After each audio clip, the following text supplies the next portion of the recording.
Hey, YouTubers and friends. How are all of you doing tonight?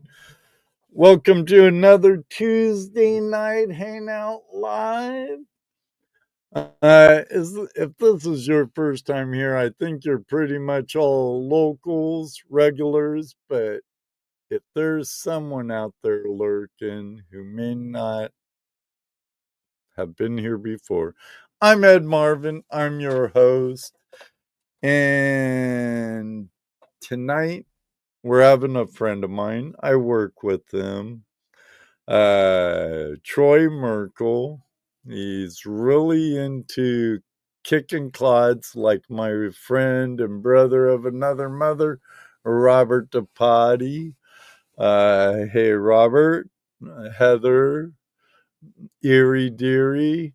And why I'm saying hey to you, can't forget Megadog. He was in the chat around 2:30, I think.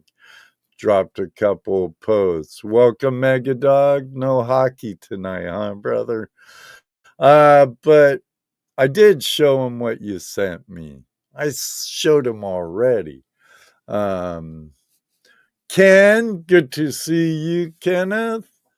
Jim Shannon from Cottonwood Trails Gold Camp in Greensburg, Indiana. Hola, mi amigo David Villa. ¿Cómo está usted? Bien, bien. I know I say that every week. Mr. Lodak, the world's greatest moderator. Also, Kirk, if you're still hanging out, good to see you. Secret Creek Prospecting. Yeah, you might want to be careful of snakes where you live now.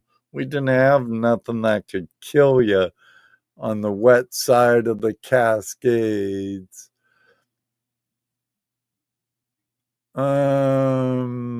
What you asking, Kirk? I missed this way back. Sorry, Jim.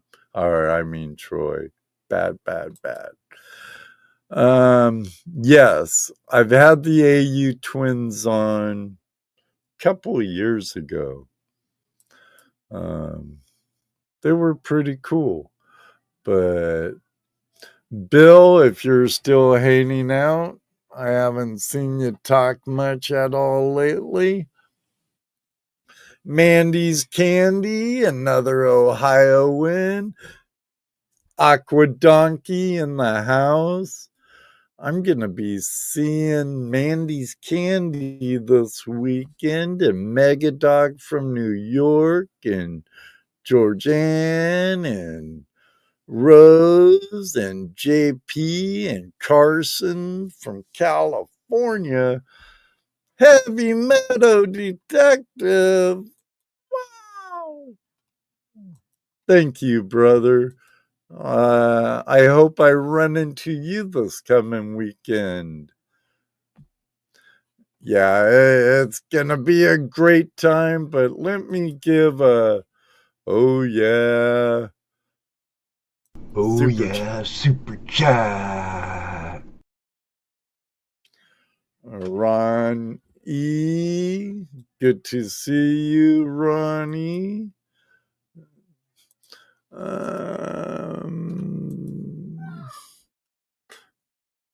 At work listening.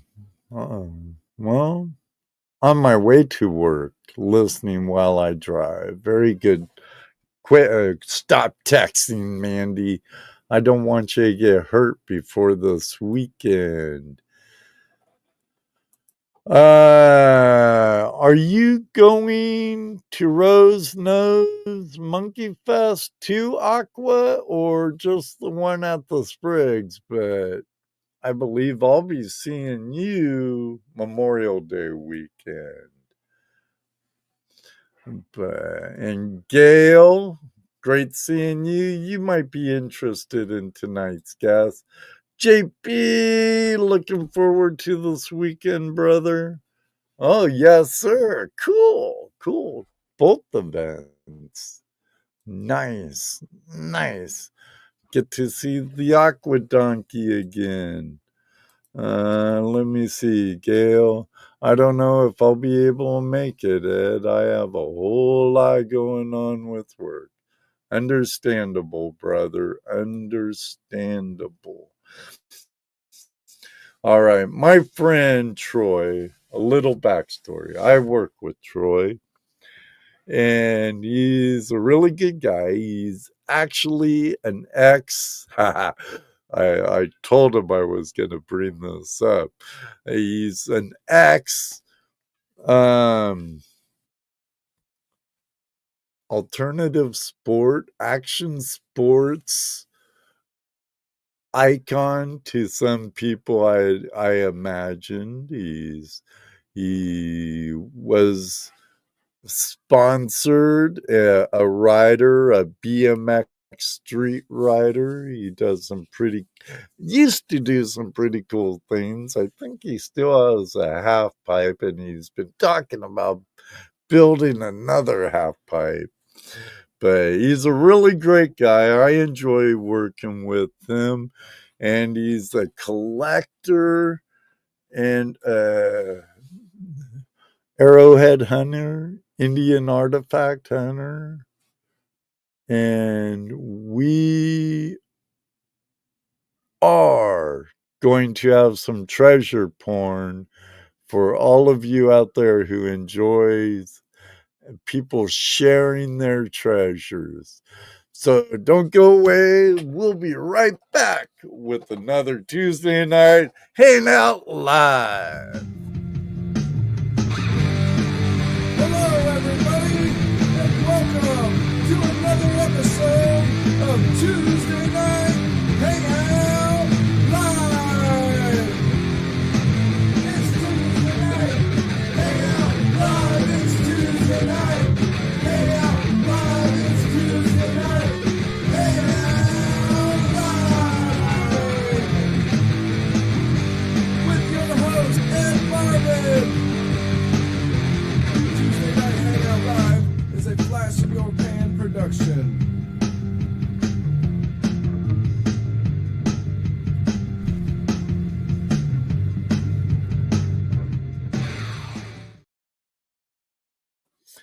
Welcome, welcome, welcome, Troy.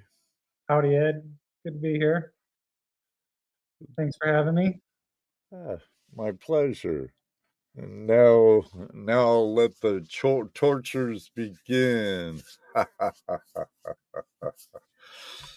No, we're not that bad here on Tuesday Night Hangout Live. Most time it's pretty painless. Getting to know you a little, Troy. What first sparked your interest in arrowhead and relic hunting? Well, I grew up here in Northwest Ohio, like out in the country, just surrounded by farm ground. And when I was a kid, I knew people did it. But when you're a kid, you don't have the patience for that. And I found one when I was a kid on accident, and I still have it. But it wasn't until my mid 20s I really got into it. I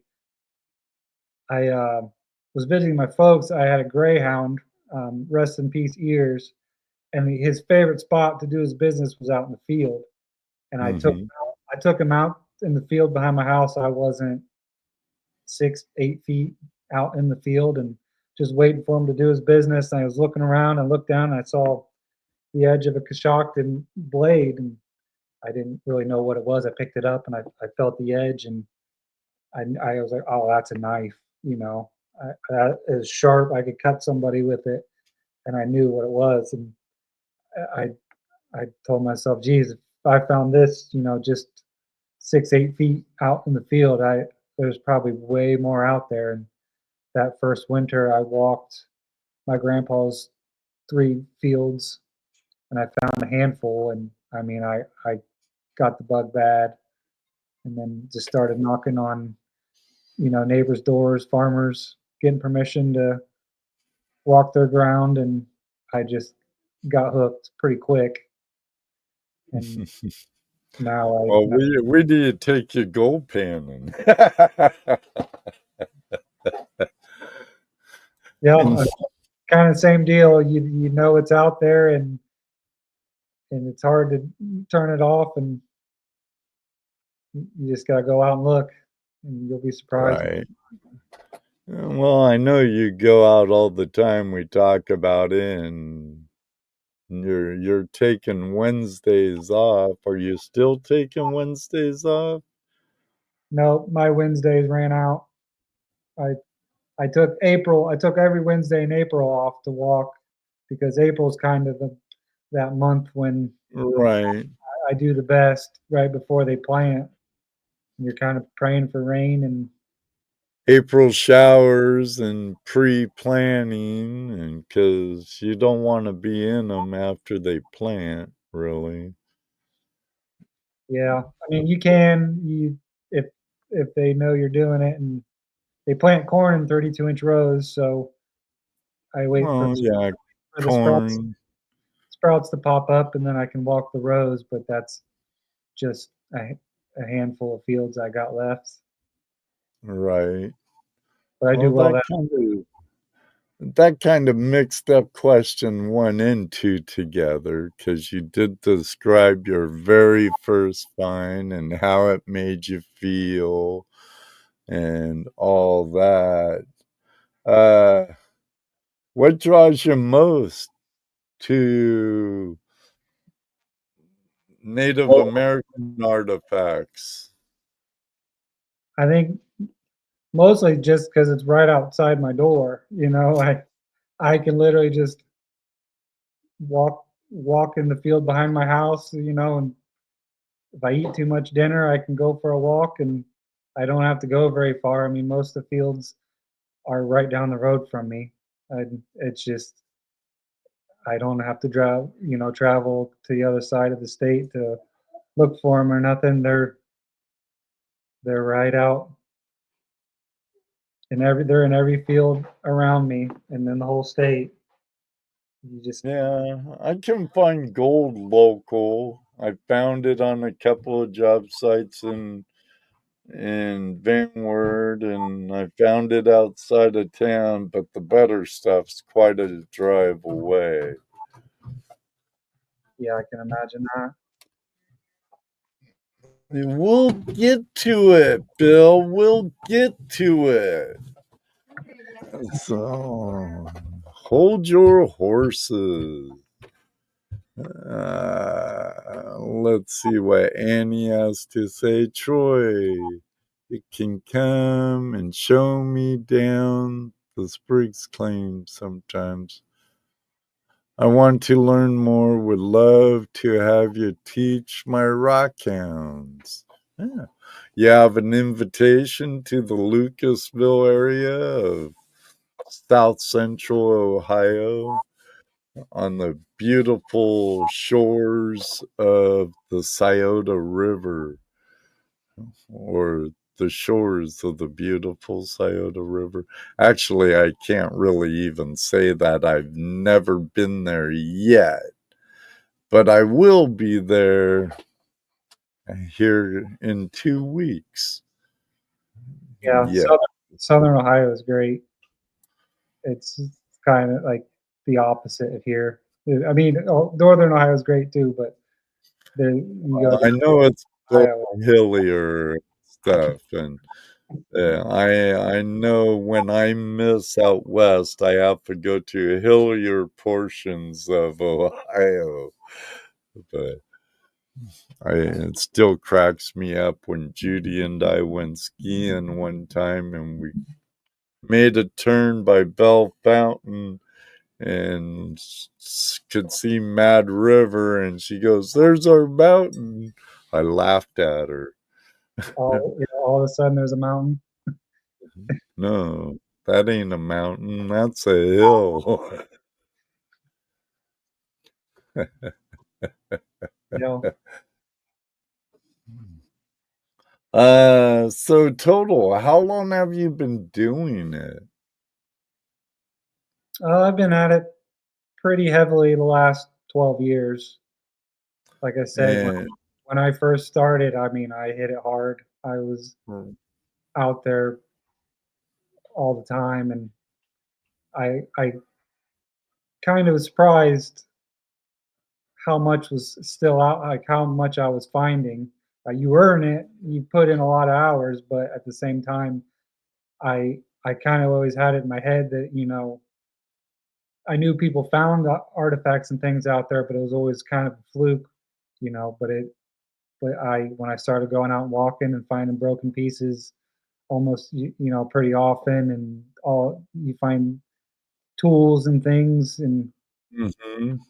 and there's more out there than I knew was out there before I got into it. I kind of always assumed it was sparse, but I was pleasantly surprised at how much I was starting to collect just walking. It adds up, right? Yeah, it does. It It, really does. You, you, my collection just kind of grew and grew, and now I sort it all by type and when I found them, and I have a case that I fill each year. New Year's Day, I start a case fresh, and then by April, May, I'm hoping it's full of real nice pieces. And right. come March and April, it starts to fill up, and then when we have that first show in April, I have a nice case full of stuff from this year so far. Has your approach to hunting changed much over the years? Yeah, I think I've kind of learned how to pick my battles a little wiser. When I first started, I was just walking no matter what, just going out and walking any field I could get in for hours, and your feet start to hurt. But I kind of acquired more and more permissions from landowners and farmers that my options got better and better the more land I got permission to walk. So I kind of can choose. I can pick my battles a little wiser than when I first started. Speaking of permissions, have you even contacted Brendan yet? No, I haven't. It's I'm late. I'll have to be a next spring thing because yeah. But I'm Oh no. always down to talk to people, and it's always I just might have him tell you, no, you took too long and keep it for myself. No, I'm just kidding. I'm just kidding. Now, what's your favorite part of your hunt? The research, the digging, or the eureka moment?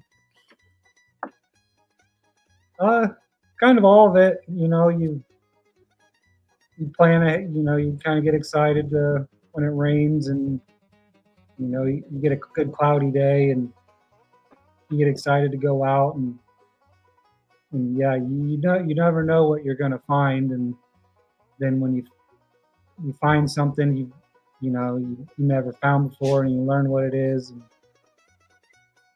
yeah, you never know. You might walk a whole 3 or 4 hours, not find nothing, and then the next day go out and 5 minutes into a field you found something awesome. So it's kind of just you don't really know what you're going to find until you do, and it's exciting because you seem like a crazy person when you're out there for hours and hours, and then when you walk up on something awesome, finally you're like, I knew it, like I knew it. I'll But get to yours, David. it takes some time, and you earn it, and when you go to shows and you show people what you found over the years, they can tell by looking at your collection that you've put the time in, and they appreciate it, seeing what other people have found. And Have you done any hunting around like Fort Ancient or in and around the Miami Erie Canal system area?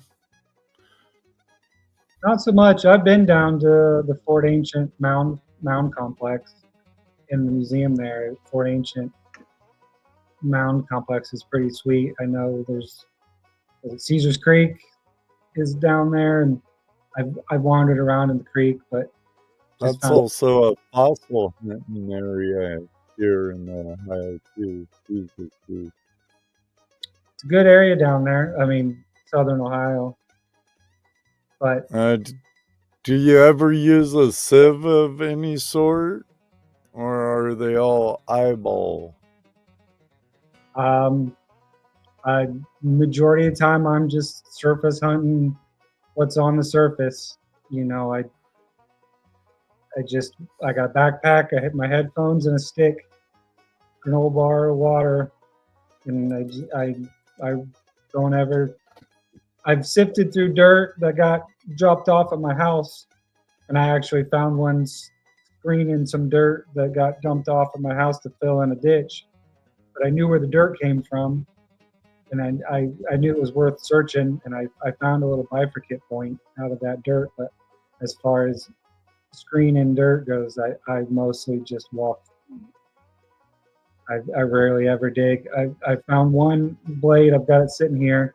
I dug a basement and I found it in a dirt pile of the basement I dug.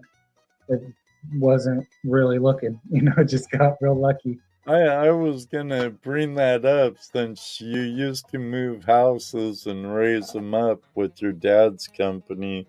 I think you even told me before, but I knew some of the stuff I talk about tonight would be a repeat what we've talked about in the past.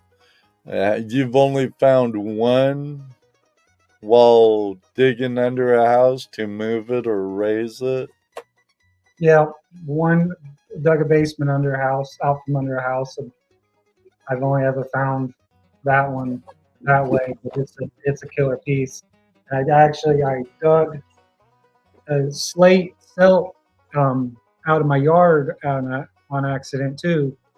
I got it sitting here, but that was the only time I've ever found things digging. They were accidents, and like the axe head I got here, I had a water line break between my house and my shed, literally like 30 feet from where I'm sitting right now, just right outside my house here. And put my mower in it. The mower just big wet spot in the middle of the summer that shouldn't be there, and we assumed there's a water line that had broke. So we took my dad's little mini excavator and we dug a trench, literally just the width of the bucket. And then I climbed down in the hole and I found the line. A tree root had grown to it, busted it. I patched the line. We filled the hole back in. The next morning I went out and just leveled my pile out, and that axe head was just sitting. I mean, I clinked it with my shovel and I couldn't believe it. It was like 7 a.m. and and this was one of the nicest artifacts I've found, and it's killer. And it came out of my yard, and I You have it sitting next to you? Yeah, I do. I have a hard time wrapping my brain around that I found it this way, but so this is a banded. It's a celt axe, and it's made of banded slate. It's a hardstone, but it's slate. And I mean, it'd never been hit by a plow or nothing. I don't know how deep it was, but yeah, this slate, it's usually ornamental pieces. They make the slate stuff out of. So it's probably a trophy axe. They probably didn't even use it as an axe. They probably literally was just an ornamental piece. And right. And I don't know if I've ever saw another banded slate cell axe this nice in person or in picture. It blows my mind. I dug it out of my yard, but yeah, it's super well made. The bit is just, as you can see, it is sharp. But these slate pieces are pretty rare to find slate. I could imagine, especially here when a lot of it is like Flint Ridge by Bill, and he's wondering if you have any Flint Ridge points in your collection. Yes, he does. I was shaking my head to that a while ago. It's crazy because Flint Ridge, the quarry, is in Licking County in Muskegon County. It's like an 8-mile vein of it, and it's over 120 some miles from here. But our fields are littered with it, and it is only brought here by the Native Americans. Like you can go out in the field and find chips of it, and pretty much any field you go to, and it was brought here over 100 miles. They knew. They appreciated that vein of Flint more than you could imagine, and I find all varieties of it here in Malheur County. Well, they're finding out more and more how large of a trade area like the copper culture in our area had, or the Adena and the Hopewell.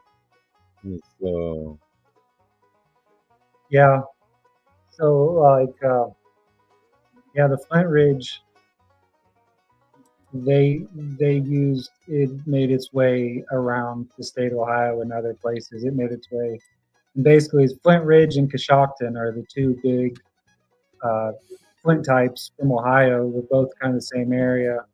And Coshocton is like dark black. It's real glossy, and it has it'll have like white lightning bolt strikes through it. It's really nice flint too, and it comes in kind of different varieties. Some they call Upper Mercer and Nelly Chert and that kind of stuff. The varieties of it, like Flint Ridge too. There's varieties of it. There's Nethers. There's Moss Agate. There's the Chalcedony, Flint Ridge, but it's a killer material, and they made use of it. They knew about it and made use of it. That piece I found digging the basement is a really high grade piece of Flint Ridge. I dug a basement out from underneath this house. The back of it had an addition, so that it dug into their yard further. And then when I dug the basement, I was just coming out with a skid loader, and I was just making this big dirt pile out in the farmer's field. Just made this big ramp, and just big ramp dirt pile we make, just stockpile dirt to get it out of there pretty quick. And once we got it dug, the concrete guys come in and they form up the walls. And it takes about a month to form and pour the basement. Well, we came back just to check on how far the basement was coming, because when they were done, we got to set the house back down on the new basement. And I knew a couple days prior, it just poured down rain there. It just they got like 3 inches of rain in like 3 days. And I knew that dirt pile was just probably got hammered. So I just climbed around that dirt pile just kind of climbed around it. And sure enough, this blade was just sticking out. I just saw the edge of it just sticking out. And I just couldn't believe it. no. But this is Flint Ridge Chalcedony. It's a Cobb's knife. It's an archaic Cobb's knife. It's pretty killer. And it was probably in my skid loader bucket, and I dumped it, and the rain just washed it out of that pile, and I just got lucky to see it. And this Chalcedony, it is super transparent. I don't know if I can put my flashlight on it, but you can about see right through it. It is pretty translucent. Yeah, you see it really bright along the edges, and in the core, in the thickest part, there's your flashlight was pretty bright for it, but it is. And it's probably 3 3.75 inches. And if you hunt artifacts, it's big. You don't find real big pieces like this too often that are in this good a shape. But I think there's a little nick out of the side, which might have been from my skid loader bucket. But yeah, this is another one of the things I found completely on accident. Just knew when to look at that dirt pile. Anytime they excavate dirt or dig a water line, or there's a possibility, because this stuff is underneath. Well, like that dovetail you bought from Curly. You found on Hicksville at the school we were building.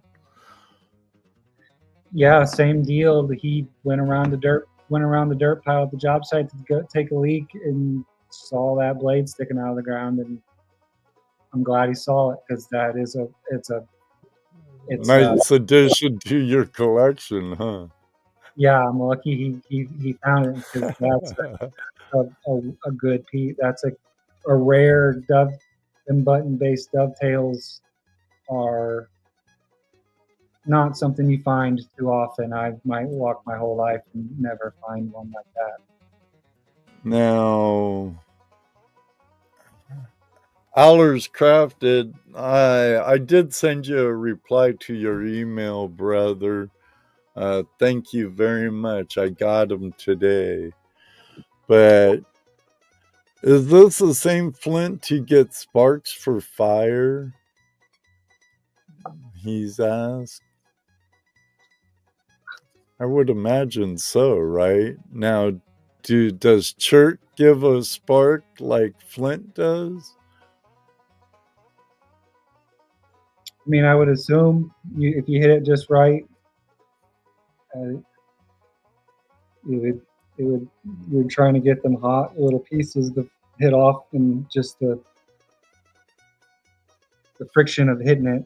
I honestly don't know about starting fires with flint. We'll have to play with it. We'll have to find out. I know are like little things. I mean, they use gun flints to spark old guns. Right. So I assume, and those were usually made of the same flints. So I could assume. Right. Budget Bonsai, do you ever find relics in red clay? Yeah, that's kind of the trick, I guess. So where I live here, it's real flat, but there are subtle high spots. I mean, it's real flat, but you go out there and you'll notice that the high spots turn to red clay and the low spots are like black topsoil. So like it's subtle, but when you find them high spots, the dirt will turn red and it'll be sandy, and you'll start to see stone in it, compared to like the low spots of topsoil, which you could walk out in a big section of low topsoil or low, topsoil and not even see a rock. So you're kind of looking for that clay when you're out in the field, because that's kind of your best bet, because the wind and the rain washes off them high spots and hopefully washed you off something good. Wow. Chris, Yeti Mountain Trading says he's from the Ozarks. He has 10,000 pieces in his personal collection. Wow. Yeah, it happens. People, you get the bug and you get into it, and all of a sudden you got thousands of rocks. Yeah, I'm sure Greg Shipley's collections like that, but it's a mixture of like War of 1812, Civil War, who knows what's in his collection. Bill, have him hit it with the light again so we can see the iced coffee color. He wants you to hit that Flint Ridge piece again with your light. Okay, I've got a couple other Flint Ridge pieces. Yes, all kinds, Bill. I warned him. This is a Medina knife. I did not find this one. I bought this off of a gentleman in our archaeological club, but it's the same deal. It's moss agate, Flint Ridge. and like, is super fine, glassy. Really translucent. Yeah, this is an Adena knife. Around not too far from here in Auglaize County in the 90s. But yeah, the Adena, they appreciated the Flint Ridge. They made these stem knives. I like these Adena points. That was kind of like I find here. Same deal. This is a Hopewell, nice little Hopewell point made of the same material. And I don't have to hold the light up to it. You can kind of see through this one. Got a label on it, but It blinded me. yeah, my light's pretty bright.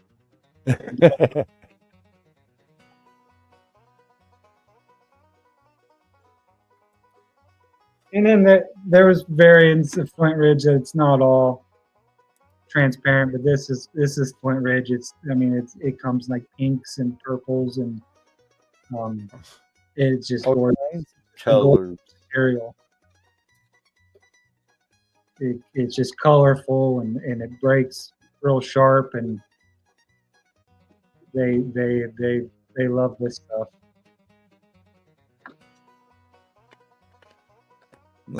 Jim from Cottonwood Trail says the difference in Jasper, Chert, and Flint is the hardness. Right on for the tidbit.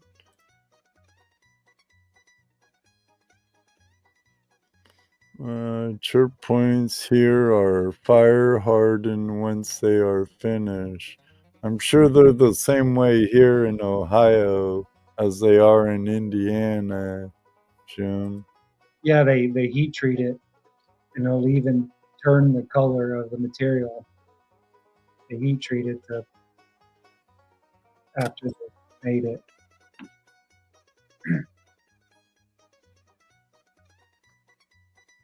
While we're talking Flint Ridge, this is a quarry blank of Flint Ridge. It's a monster. Boy, look at that thing. Yeah, it's a preform quarry blank. They just make these real fast, just kind of chip out these quarry blanks, these preforms real fast, and get a big cache of them and take with them.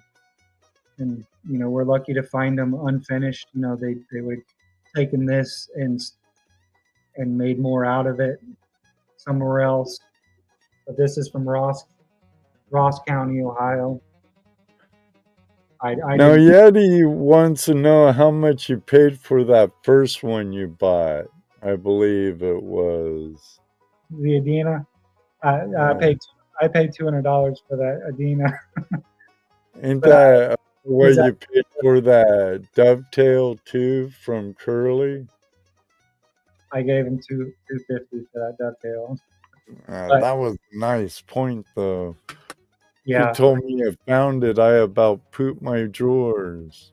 I mean, that stuff happens all the time. That people excavate, dig, anything, and they find some amazing things on accident. Just construction, just digging water lines in and things. I mean, it's in the dirt underneath people's feet all day long, and they don't even know it.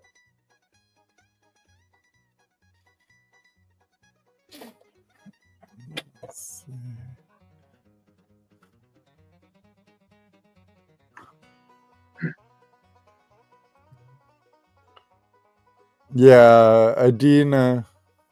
There's a lot of Adena points in our area. Gail, I told you about her today. I figured Gail would be here. Have you found any ceramic items yet? Negative. No pottery. I know people do, but I don't think it'll survive out in the field, like how I find stuff. I know people find pottery and things in Ohio, but I've never found a piece of pottery. I think the dirt in the piles, and I don't think it's out there with the stone stuff I find. Maybe I can talk you into digging that mound with me I want to dig on my friend's property. Yeah, if you got I permission. swear, if it ends up being a burial mound with a giant or anything like that, we'll respect it and leave it. But if the mound is on my own little private Idaho, a permission I have. It's a small mound, but it's still a mound. It don't look right to me.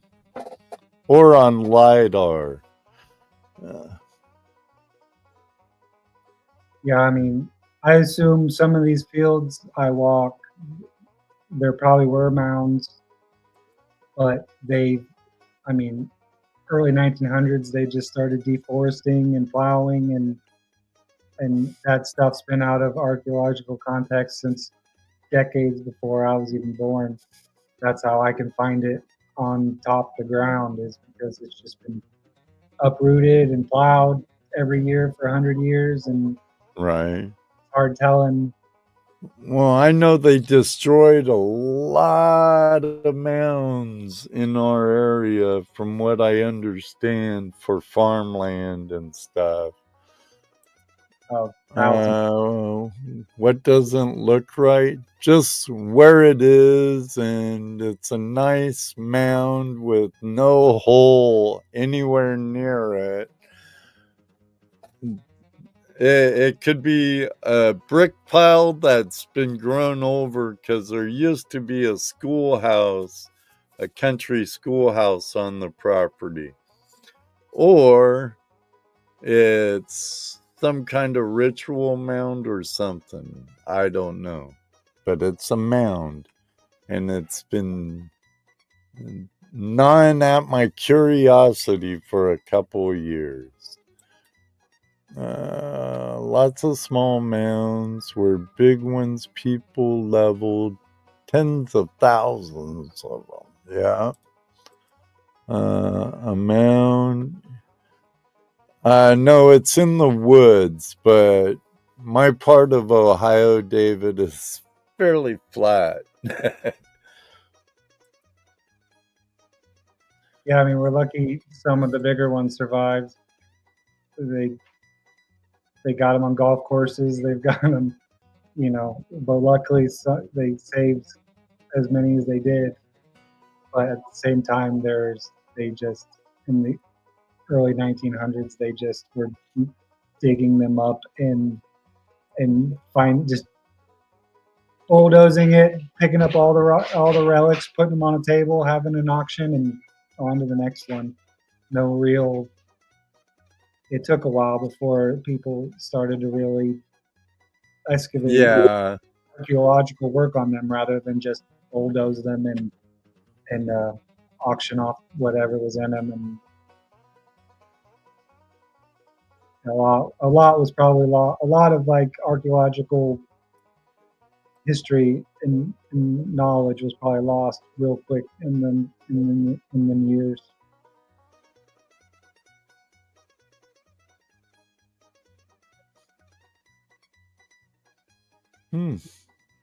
Interesting. Gale, or that was Yeti. Thanks, Chris. Kristen, just dropping in to say hi and bye. Gold Club meeting tonight. Gotta run. Thank you, Kristen. Enjoy your prospecting buddies up there in the Pacific Northwest. Thanks for hopping in and smashing that like button. And that reminds me, if you have yet, smash the like button. Hit it hard. Don't hit it twice, though. Your like will go away.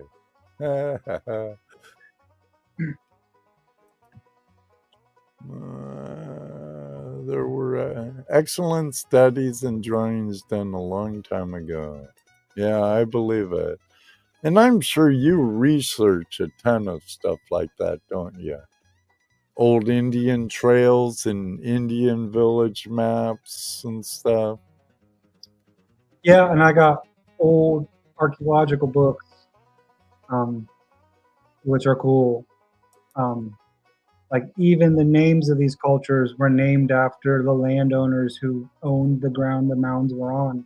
Like Adina was just the name of the family who bought this property outside of Chillicothe, and they just refused to let anybody mess with the mounds, and they just kind of preserved them for a long time. And then finally, a notable group of guys that were archaeologists who were doing good work, they allowed to excavate some of their mounds, and in appreciation, they named the entire culture of people after them, the Adina.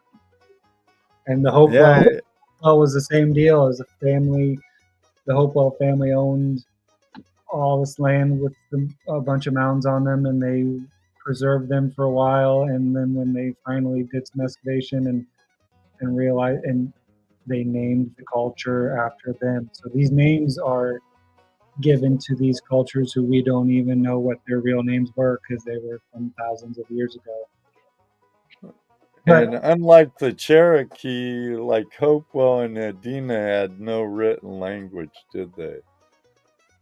no, I mean they made art, they made some symbolic art, um, and on tablets and engravings, and they made motifs and effigies. But yeah, they had no no written language that we can tell. Stone art or any. I mean, they could have it, and it was on perishable items that have long since gone, but nothing on stone.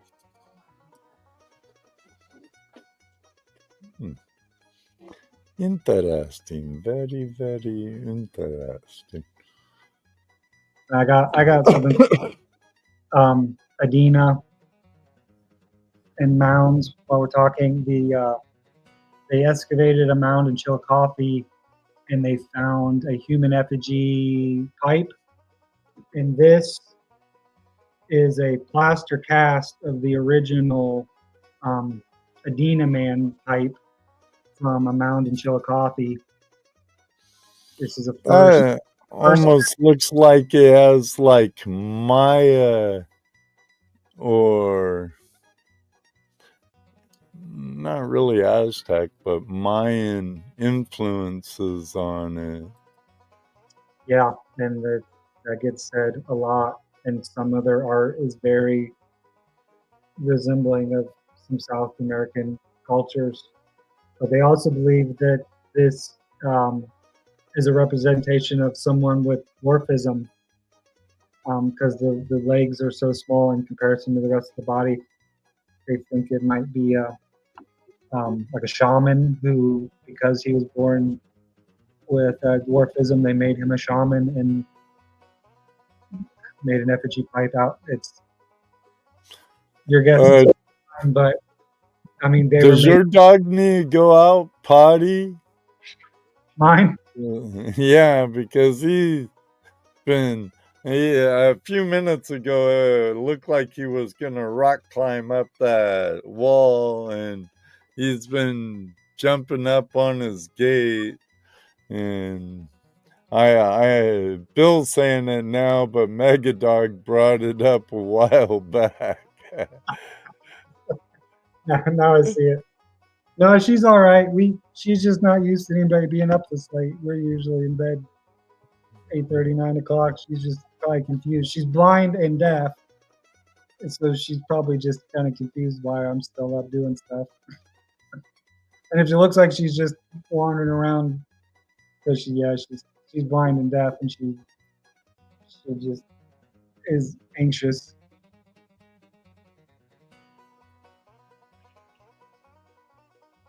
What's this? Dwarfism is a key element of Mayan culture origin story. See, so there could Hmm. And in shamanism, they were always looking for like non-biased ways to pick these people to be shamans. So if they were born with, giganticism or a birthmark or something that was like a marker, like a non, they would dedicate that person as a shaman because they had they were born with a marker that couldn't Right. fake.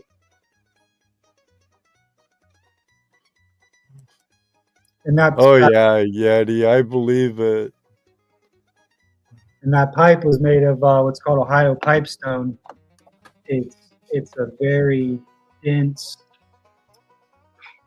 It's a really cool material. It's a hardstone, but when they pull it out of the ground, it's softer, and they could carve these effigies and things out of them, and then they harden up.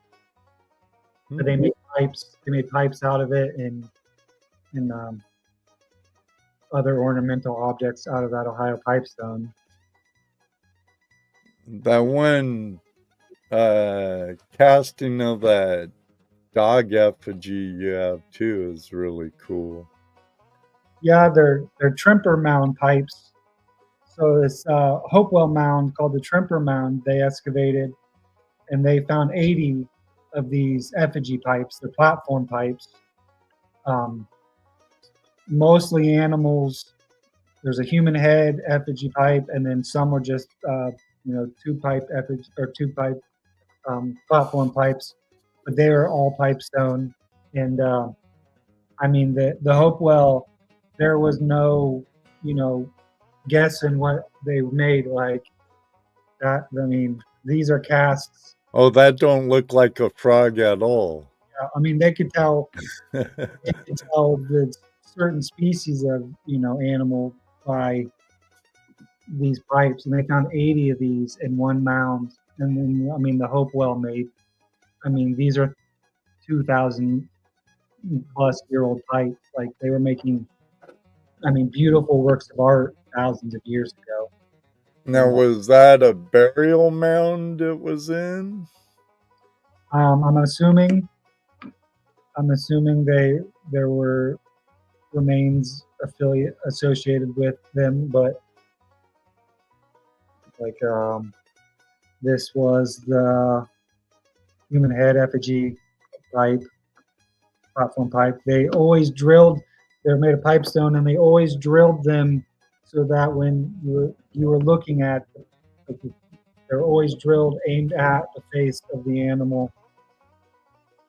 And like this, the Ohio Historical Society made casts of the originals in the 70s, and I kind of searched for these because they're cool. They're literally cast authentic artifacts. Like this is a gray wolf or some sort of coyote. And I mean, they had all different animals, like a squirrel. Like it was just so cool. They were making these pieces of art thousands of years ago. Is that a mouse, a squirrel? It's a squirrel. Chipmunk? Squirrel. I mean, they had, there's like a beaver with a fish in its mouth, swans, all the birds. I mean, the Hopewell, they were making extravagant. Now, what's the question is, Gail, what were they smoking in them there peace pipes? I'm assuming all the fun things, tobacco. We had, I couldn't tell you for sure. They may not have even used them,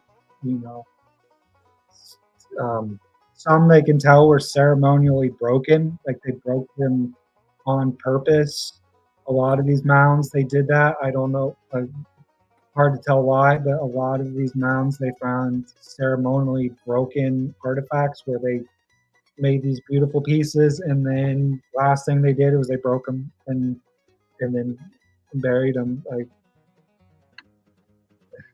it's hard telling why.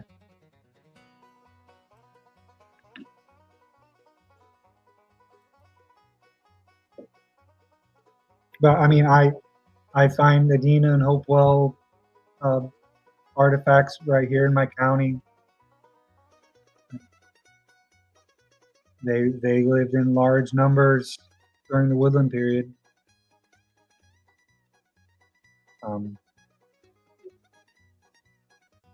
The Woodland period is the mound building culture period. This Right. 3,000 year period. Like, there's a culture. Another one of my favorites that I research a lot is the Glacial Kame culture. They were late archaic, and they lived right here in Northwest Ohio. Like, if you drew a triangle from Cincinnati to Toledo to Cleveland to back in that corner, northwest corner, like Central Ohio, they lived right here. The Glacial Kame did, and they were the same deal. They were making art and ceremonial objects 3,000 years ago, and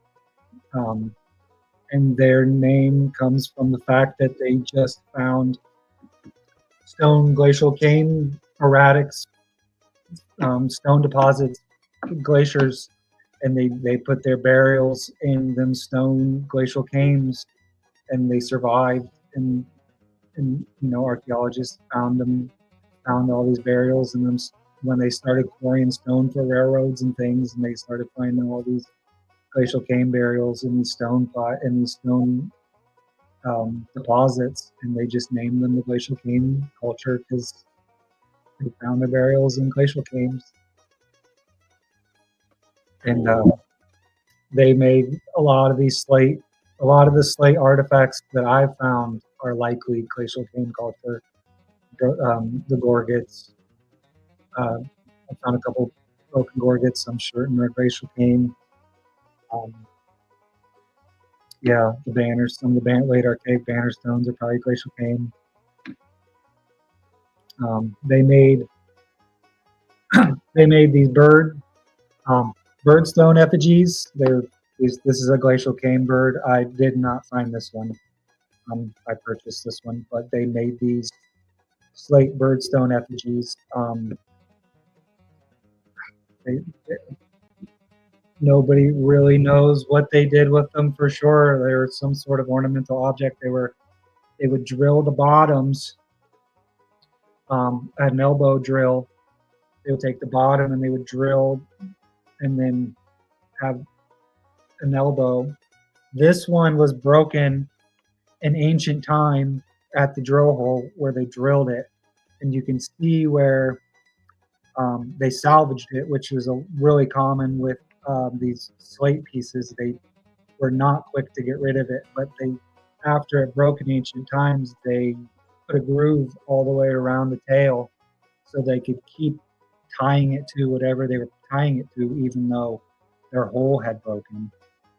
And another thing, when these slate pieces were broken and salvaged, they would tally them. They would start to put these tally marks on seemingly the broken ones. When they were broken in ancient times, they would just start tallying the edges for whatever reason.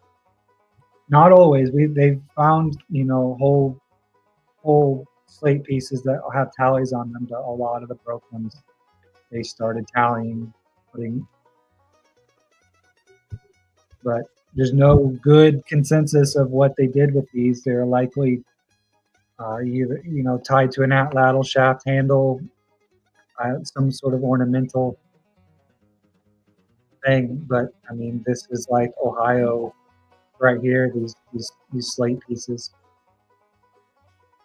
and they made these coffin shaped gorgets. The Glacial Kame made these coffin shaped gorgets. They're really cool. They would sometimes they would have just 2 holes in them. Sometimes, a lot of times, they would have another hole drilled right under this one here. And yeah, these coffin gorgets of Glacial Kame, late Archaic period. Same deal. They made these big coffin-shaped gorgets. They did some really cool. They were making cool ornamental art right here where I'm sitting thousands of years ago.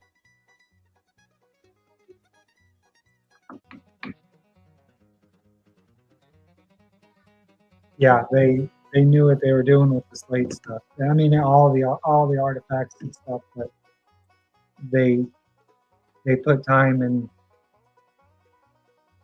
they appreciated these pieces.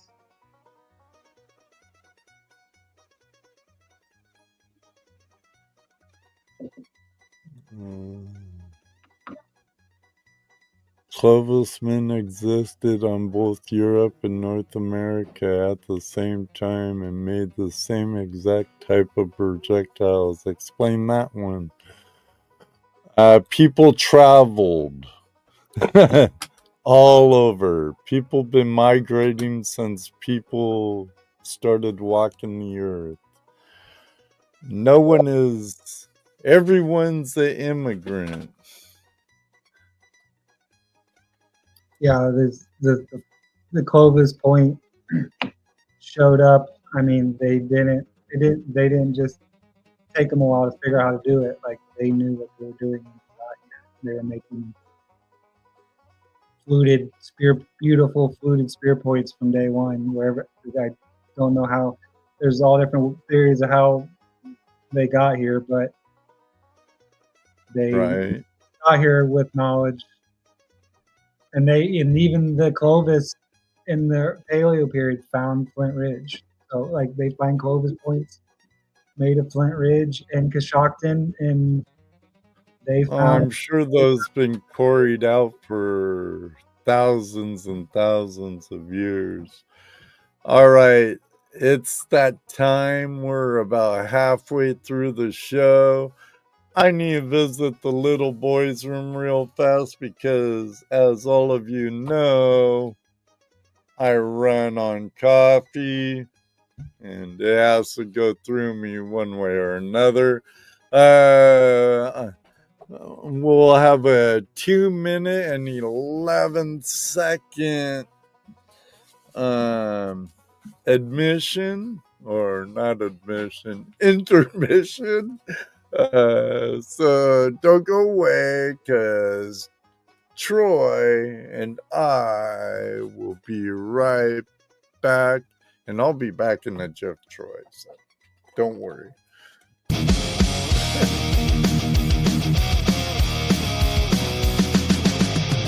Take a break, but don't go far. Gold fever's burning like a shooting star. Grab a snack, stretch it out. Still more stories to talk about. Shovels in the dirt, pickaxes high. Treasures waiting, reach for the sky. Tuesday night hangout live, don't go away. We'll be back real soon, there's more to say. Legends of gold, secrets untold. The hunt's not over, there's more to unfold.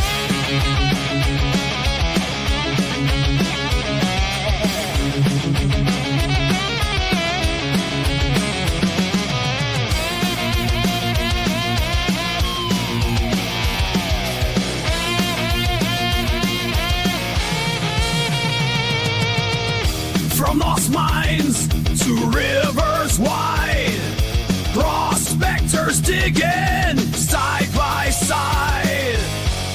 Old time stories, brand new finds. Gold and treasure, history shines. Shovels in the dirt, pickaxes high.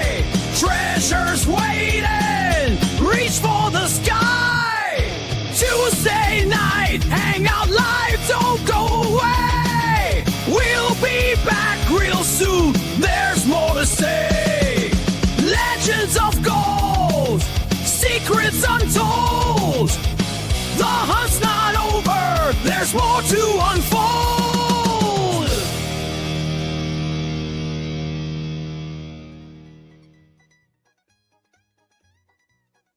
Welcome back to the second part of Tuesday Night Hangout Live with Troy Merkle. If you're just coming in, Tomcat Josh, good to see you.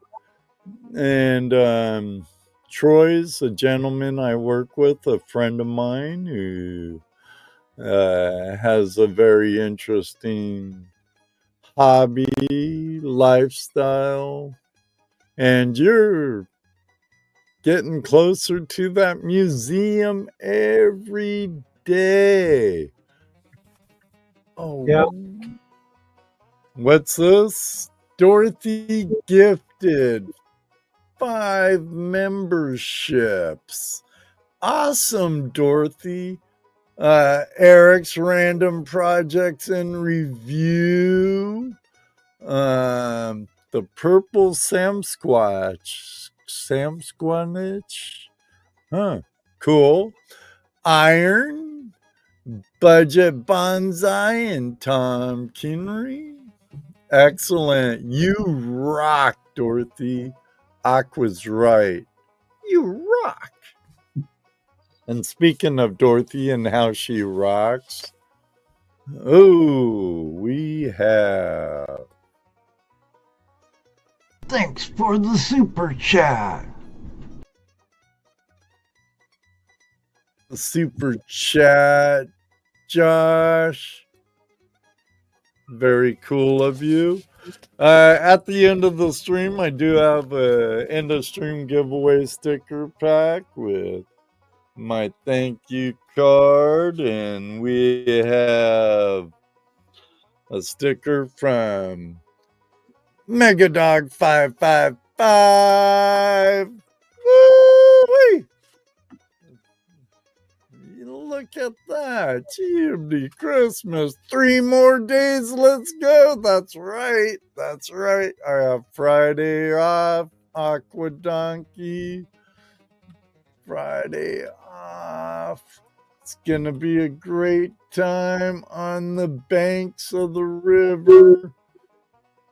Oh, had a little feedback in my ear. I gotta do this again. Oh yeah, super chat.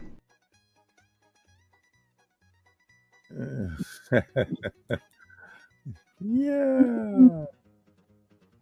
Excellent. Thank you so much, Brad Welsh. G'day, mate. How you doing down there? Top of the morning to you, governor. Oh, that's more Brett, isn't it? Oh, wow. Hey. All right, where was I? A sticker from Megadog 555, and then you won't see these till last. I'll probably add a few more, but there's Alaskan Assassin there. And then we have one from the awesome Dorothy Richardson with her Mastiff Lulu. Am I going to meet Lulu Memorial Day weekend? I hope so. And then there's 3 different sizes, like Russian sitting dolls or whatever they're called, nesting dolls, flash in your pan channel stickers, and then a 7th year Tuesday Night Hangout Live sticker. I'm gonna have to get some 8 years made. And last but not least, our friend Bill at Rusty Nugget Prospecting. That's a little wiener dog there with a nugget. Is it a wiener dog or a chihuahua? What the heck is that? I don't know.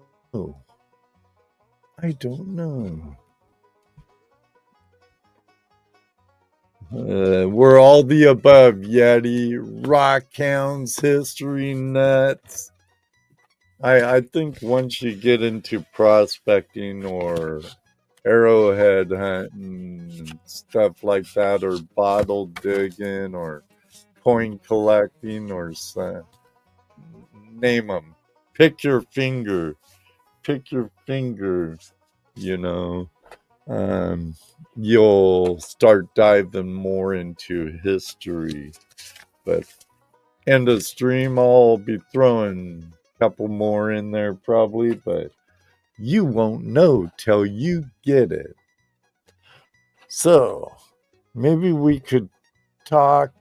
Oh, it's a mini Doberman. Oh, cool. We used to have a miniature Doberman. Cool.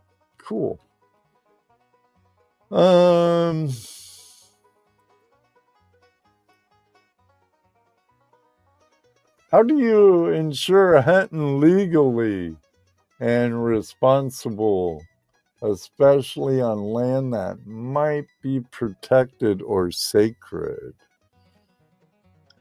I'm only walking farm ground with permission from the landowner. I'm not. Now, like I'm not. prospecting and stuff, is that, and hunting, is that written permission? Do you No. get it in writing, or just the old good old boy way with a handshake? Yeah, just stopping and talking to folks. Like I said, the first winter, my grandfather owns 3 fields, which is like only 120 acres. And then the guy who farms my grandpa's ground, I've known my whole life. He owns a couple hundred acres easy, and he lets me just walk any of it. And luckily, people are just really friendly. They, I talk to one farmer, and they'll say, hey, you should talk to this guy down the road. He's a super nice guy. He'd let you walk. He'd give you permission to walk his fields. And I mean, as long as I'm respectful and not out there romping on their crops, or but I'm just out walking, and I'm not going to known sites or anywhere I'm not supposed to be. I get that you shouldn't be out digging holes in any known sites, but it's salvage archaeology, walking farm ground, and it's been plowed up, and they plant and plow every year, so I go out and find what's on the surface and save it from getting hit by the plow in the next spring. And now, landowner, you're just rescuing. If you would have a chance to get into an actual dig like Greg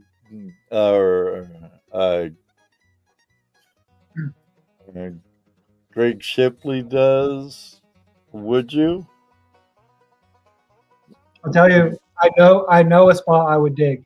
It's a field, like that farmer I've known my whole life. He has a field.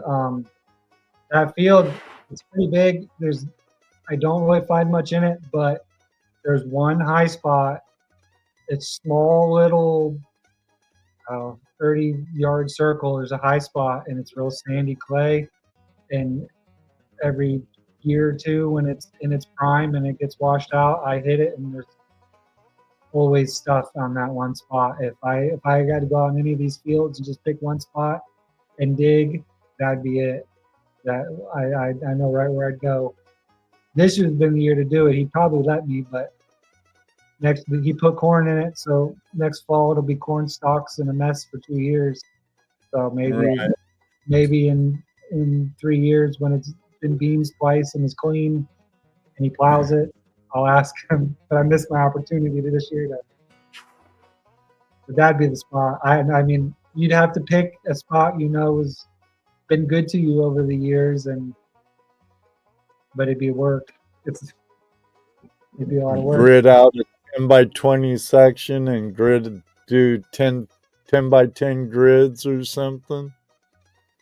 Yeah, I did some kind of. And you'd have to make a classifying table.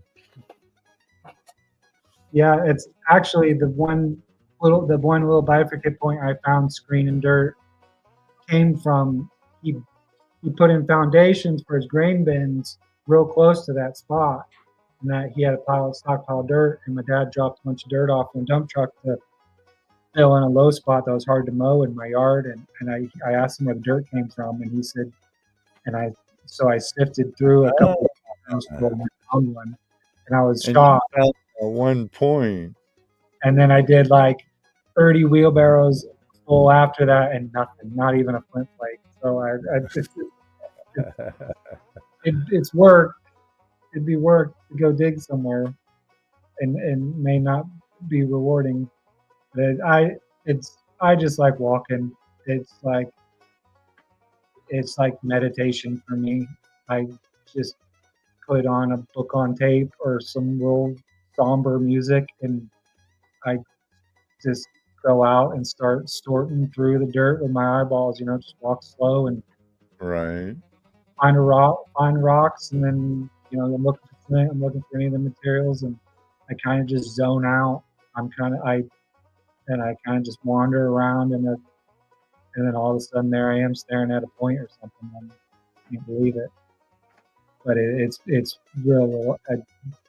Even if I don't find anything, it's good exercise. Just getting out and hiking for a couple, 2 or 3 hours at a time in areas that nobody goes to. It's just like open dirt land that nobody ever goes out to. They see me there and they think I'm a crazy person, But I love it. It's like meditation to me.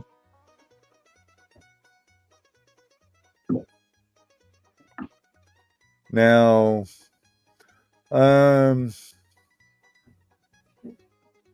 how do you preserve or display your finds?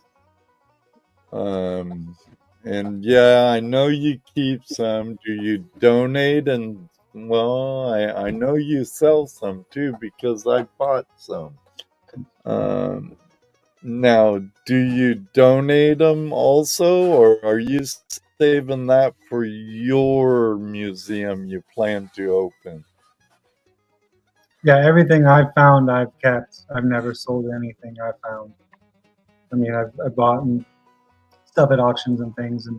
Well, true. What I bought off of you, you actually bought too, so it wasn't a personal find.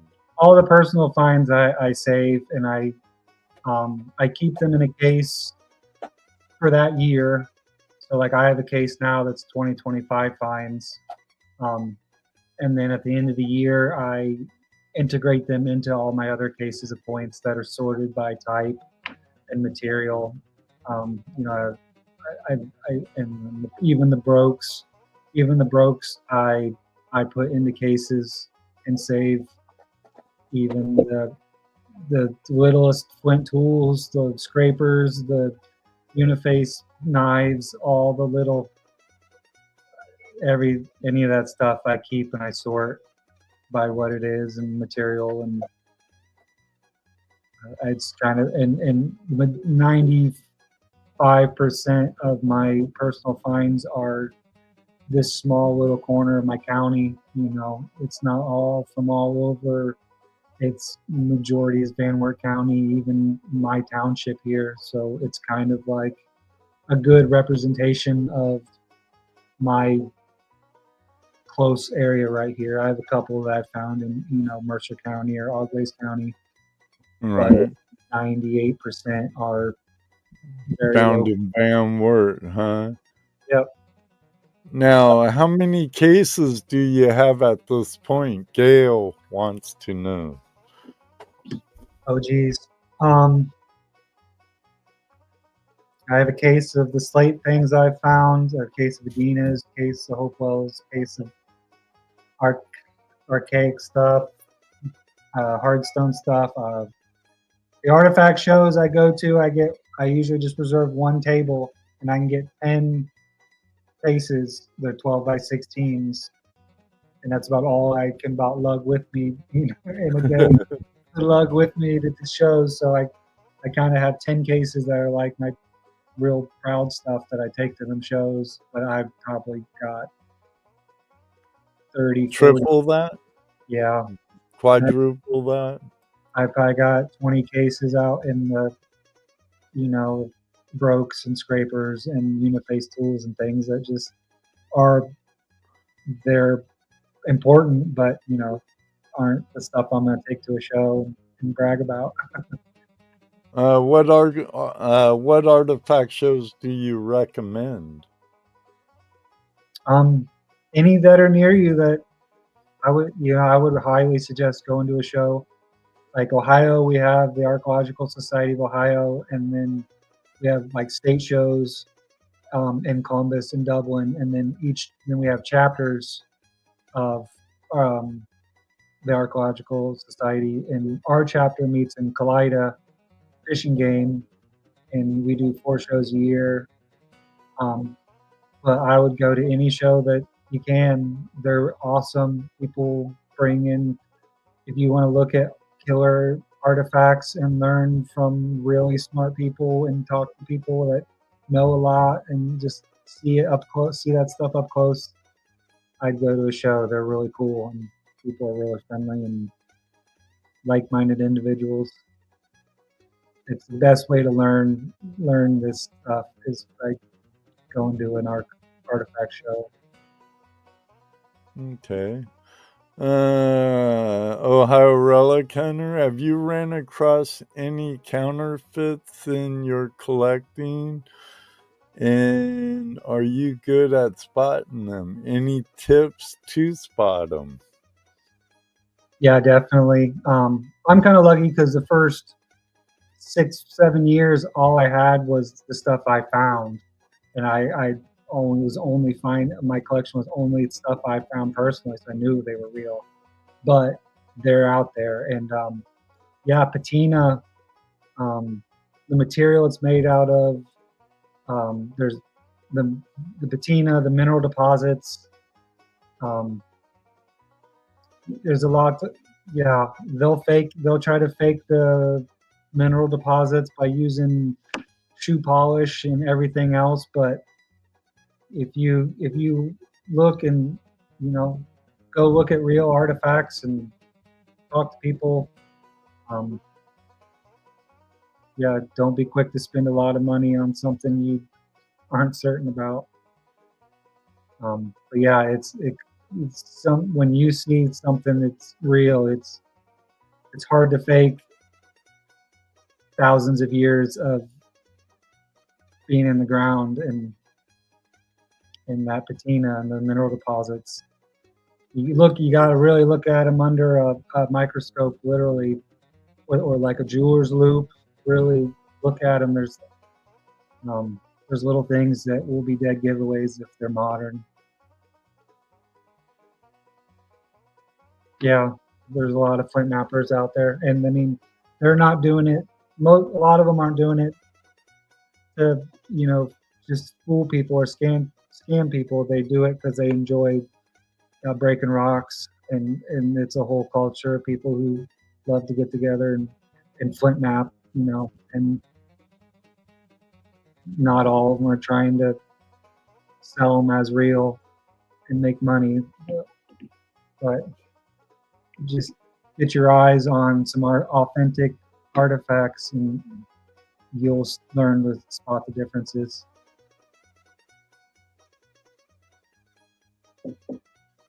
There's a lot to it.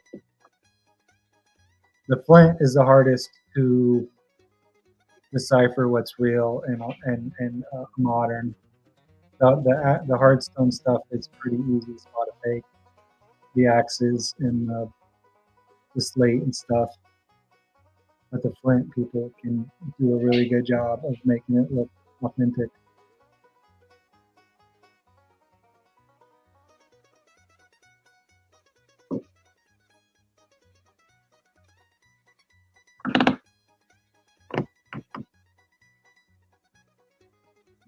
We lose you, Ed?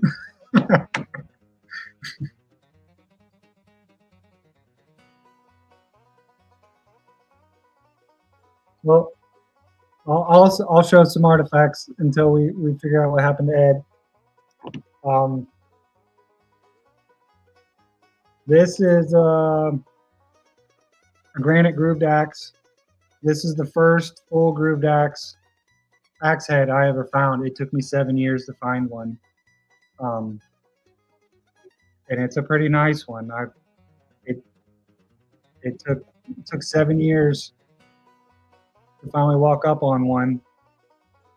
And it's kind of a small guy, but I ain't complaining. And then I found this probably 6 miles from my house here in the field just north of me. Yeah, it's a full grooved axe from the archaic period. They'd split some wood and hafted it to a handle right there at the grooves, like that. And then the next summer, I actually found another one, a little bigger, not as nice as Bit, but still an archaic full grooved axe. And I haven't found one since. So that's how the relic hunting game goes. You never know. But the more you do it, the more your odds are you'll find stuff.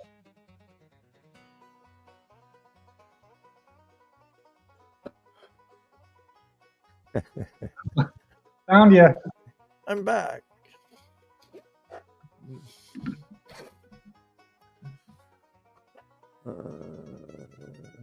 I have 5. The largest is around 4 pounds. Actually, I found a nice Adena point in a classifier prospecting at Cottonwood Trails 4 or 5 years ago or so.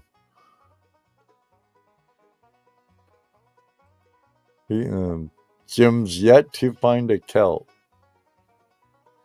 Yeah, it's cool. I found a few. I remember the first one. I was very excited. I've got one here. Technically, it's an adze, but it's very similar to a celt. But I found this one not too far from here at all. But the adzes have them round bits.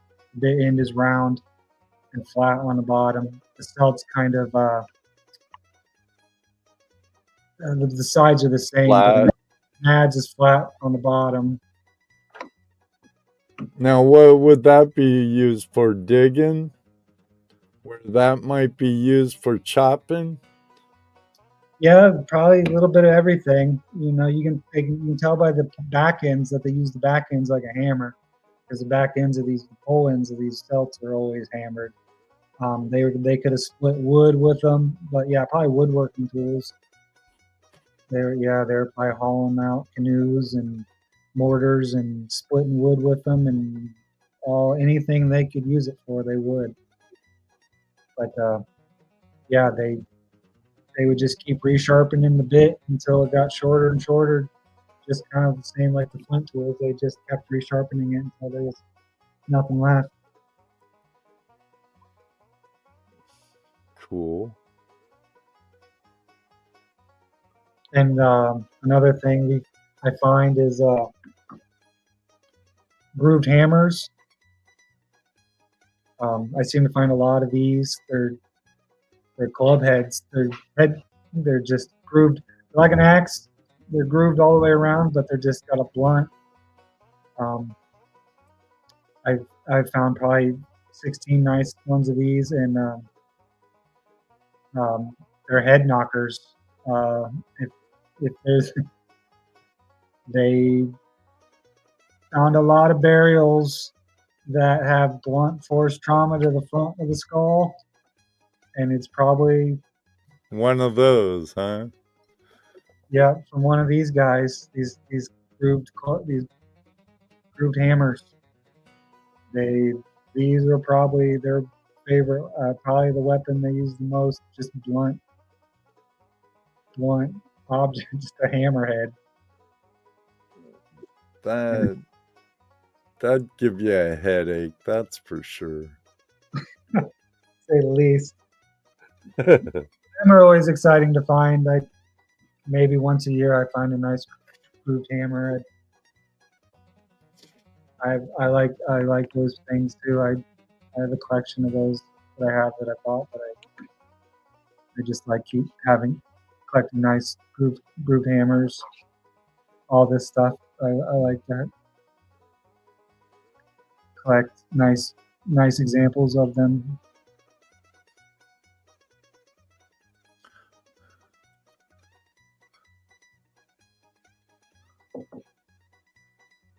Yeah, the granite, the hardstone stuff is cool. Like pestles, like this is like a green granite pestle I found. I've only ever found 3 of these, and this is the nicest one. I've got some in my collection that I didn't find, and I've seen that are just beautiful knob top. They sit perfect. You know, they got just a round bottom with it. They're just works of art in themselves. But this, these hardstone. Have you ever found the mortar part too? I found like pitted stones. I found mortars.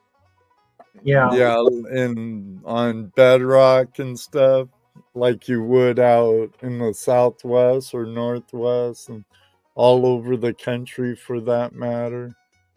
Yeah, not so much like the big, huge matates like they find out in the Southwest, but like what they find here are like they call them nutting stones or cup stones. But I found big, granite pieces that have like a real nice, half an egg shaped mortar in it that you can tell they used.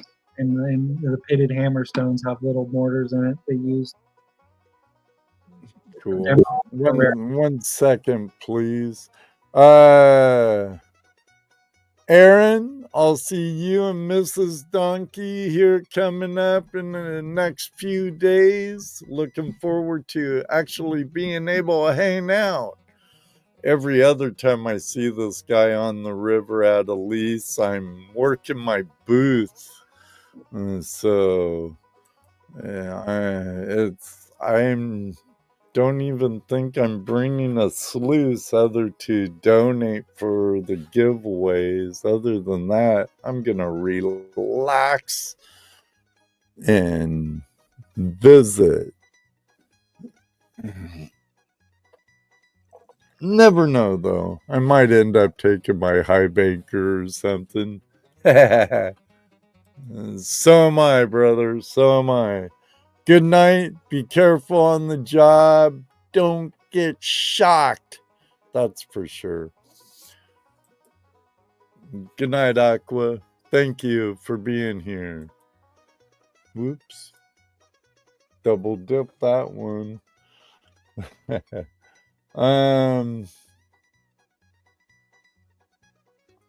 Do you think more people should get into the hobby of relic hunting? And if so, what advice would you give someone just starting out? Be patient, because it don't come easy. You're gonna do a lot of walking, and you're gonna feel like a crazy person. But when you start finding a couple nice things, and you'll be hooked. But make sure you get permission from the landowner. That's a big thing. Just have permission. Take care of your feet. Go out after it rains. Go out on a cloudy day. Just have fun. Just take your time and know that if you're meant to find something, you'll find it. And when you do, you feel like it was meant to be. Just look for clean dirt. Yeah, I hear you, Bill. Best advice for newbies. Everything comes from No Tell 'em Creek. Now buzz off, kid.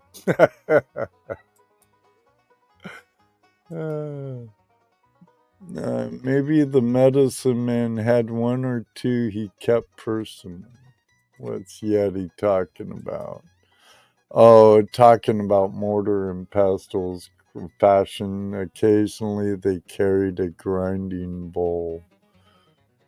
Yeah, I've seen them in bedrock or along streamways and stuff out west. And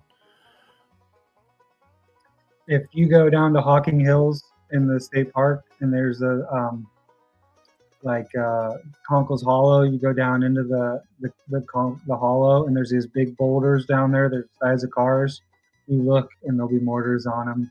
You go up into that rock house cave, and you get in the cave, and there's mortars in them caves. Who knows how many thousands of years they've been in there. It's cool to see. Right. Follow the gravels for creek hunting. Flint is as light as a feather when in water and has a tendency to float into a crack or seam. Okay. Yeah, I don't do the rivers or the creeks much. Up here, it's a different story than Southern Ohio. They got the really nice rock bottom creeks everywhere. Up here, it's just mud and well, especially the St. Mary's, at least like the little Oglays and the big Oglays, they have a lot of exposed bedrock and stuff, where St. Mary's River, from what I see, is really silty, and I want to explore it more, though, just because. I'll take you to a couple cool spots in the St. Mary's. I got a couple good spots, but yeah, it's not the same as walking a field for me. Right. But I mean, all over the country, people find them all different ways depending on where they're at. So, you travel 200 miles south of here, and people find beautiful points in the creeks, and it's cool to see.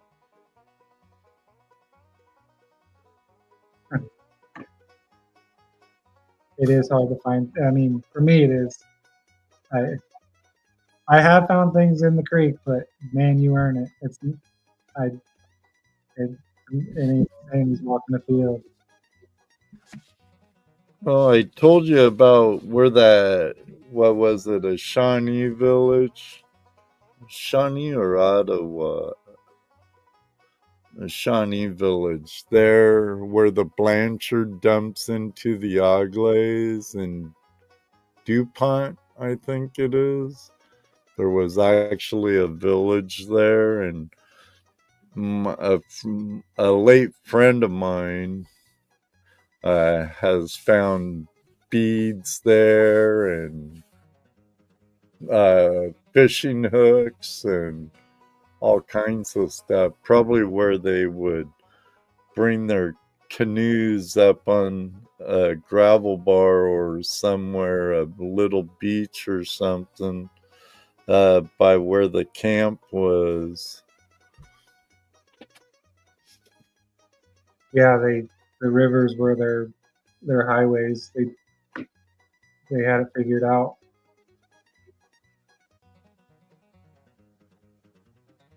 I found a burial when I was 13 in Devil's Den State Park fishing the creek. Got to watch the university unearth the body and relics. Was very cool. She was 19-year-old female buried along the trail. Trail of Tears. Interesting. Cool.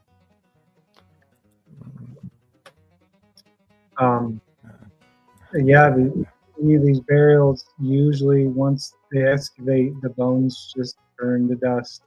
Once they're exposed to the oxygen, they just don't last long. Like even in the mounds, when they do excavations and the burials, they get to where the log pits are, and the bones, once they're exposed to the oxygen, they just disappear. And like I got a piece here. I'll show you. The Adena burials. The Adena made these expanded center gorgets out of slate. These, and they found these in burials most times on the wrists of females. These expanded center gorgets, when they find them in burials, they're attached to the wrists of female burials. This one actually, I didn't know it when I bought it, but it's got copper tubes. They took copper and they made little bead tubes and then hammered them into their drilled holes. So the holes wow. drilled from the back to the front, and then once they barely break through, they stop drilling. They only go one way. But they actually, it's hard to see, but they put copper tubes in their drill holes. I've never seen another one of these expanded center gorgets that has that. This is the only one that I know of. But the woodland, the mound building cultures, they used copper as well. They made some intricate things out of copper. Animal effigies, symbols, all kinds of cool stuff out of copper. But it hasn't survived. Some of it does, some of it doesn't, but the copper is cool, but little of it has survived the song. What do you think the biggest misconception people have about artifact hunters and relic hunters? Andrew, great seeing you, mate. I don't know. I don't know what people think of artifact people. I don't know. I don't know what people's opinions are of people like me. Okay. I don't know. We're nerds. Fair enough. I don't know. I'm kind of a loner. That's why I love it. Like just walking by myself for 20 hours a week. I'm kind of a loner. That's why I think that's why I found it, was just a antisocial activity to just go see ya for a few hours every day. Right. See ya. Bye. Did you get out today after work? No, with all that nice rain? No, I know when it's raining like that, my brain just like thinks to go get my raincoat and get out there, but it was coming out. There's been a few times in the spring I could have swore I saw you doing a rain dance out there, Come on, rain. Yeah, I love when it rains like it did today. That makes me happy. Right. Do you have any memorable or funny stories from your hunt? Maybe a unexpected find or close encounter? Yeah. I've I found some weird things. I found a birth control test way out in the middle of this field. I mean, like 100-acre field way out in the middle, and I walked up on a birth control test while I was there. They probably tied it to a balloon and it just floated and landed out there, is my guess. I've walked up on snakes, and I've had coyotes come at me. Yeah. What was your scariest time? Scary? Deer. Just like all of a sudden there's a deer comes running past you, and you don't realize how big and powerful they are until they just freaking jump, just run through the woods next to you. Yeah, I'm usually way out in the middle of the field just by myself, but yeah, I've deer and coyotes and things you see sometimes. Going to the river, there's snakes and stuff. You just gotta be careful. Right. So what's next for you? Any upcoming dream spots you want to acquire, or besides the dream of your museum?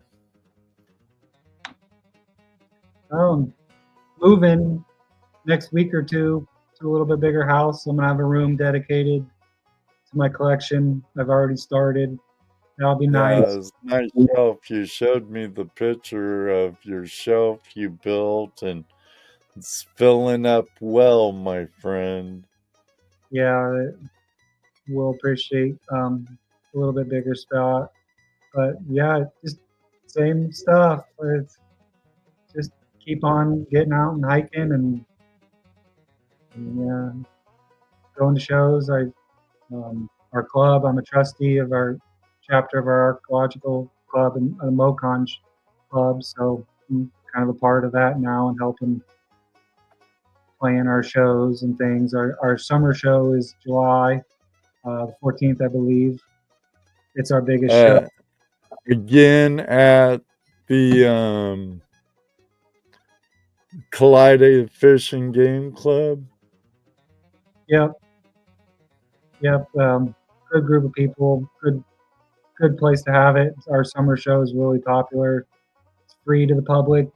Free to anybody who wants to come and talk artifacts and see really people's really nice collections. People bring some just really cool displays in and share their knowledge, and those are always a blast. I love going to those and just talking to people. Gail says, archaeology and gold. You have collected such a vast array of local artifacts that's priceless and deserve to be appreciated. Kudos to you, Troy. Thank you. I appreciate it. And yeah, that's what makes it cool for me, is that it's local stuff. I mean, it's right here in my county. It's a good representation of this area, in Ohio in general. Is just a great place for ancient history.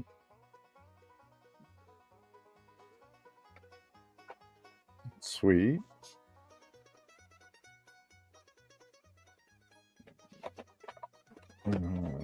Now, let me see. I'm running out of questions, Troy, and I know it's past your bedtime.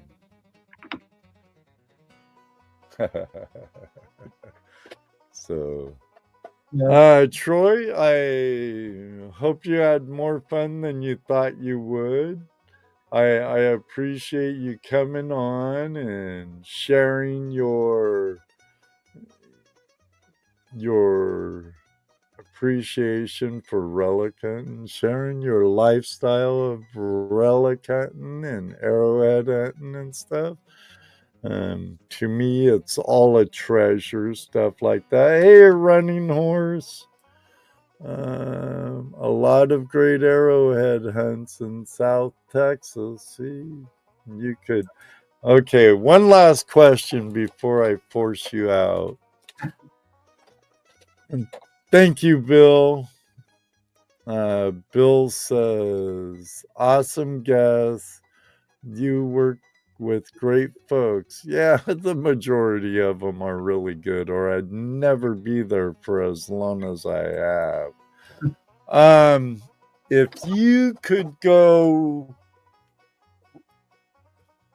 relic hunting Let's put it that way instead of just arrowheads. If you could go relic hunting anywhere, no limitations, don't have to worry about funds, anything. It could be in national parks, national monuments, wherever in the world, where would you go? I'd probably stick around. Probably.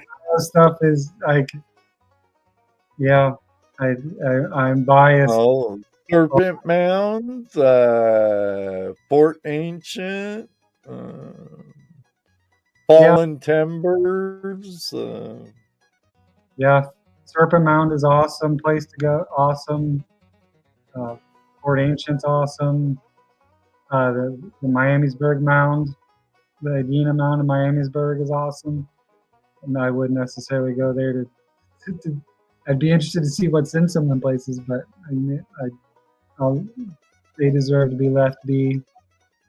But yeah, I would just want to walk every field in Ohio that's super clean every spring. Every field I drive by that's real clean dirt gets me excited.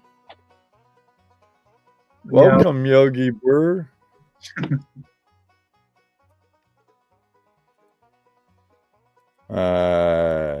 Cancer Man, my friend Andrew from the land down under says relic hunting deserted islands. That'd be cool. Yeah, I mean, like Egypt would be crazy, but like that's like a whole nother ball game. I mean, there's South America's full of crazy ancient sites. Yeah, I mean, there's some. Egypt and South. Just to go visit, I think Egypt would be nuts. South America would be nuts. Now, I know you use Onyx, right? Yes, sir. Do you ever use the LiDAR function on it? No, I might have to update it to get that. Well, is it Onyx? No, try CalTopo. Yeah. CalTopo works a lot like Onyx, but you can't get the property owner information. But you could look at your area in like a LiDAR effect. So might help you be a good tool. Yeah, and it'd just be cool to study those places, see the topography of some of these spots. But yeah, having the Onyx where it gives me the landowner's name and address, it helps me bother farmers. Go right. Knock on their door. Let me see. Since I opened my mouth, let me see if Onyx does have a LiDAR.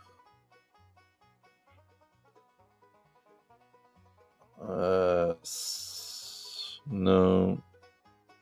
Just looks like a hybrid satellite with topo 2D and 3D. So no LiDAR. But CalTopo does have a LiDAR. And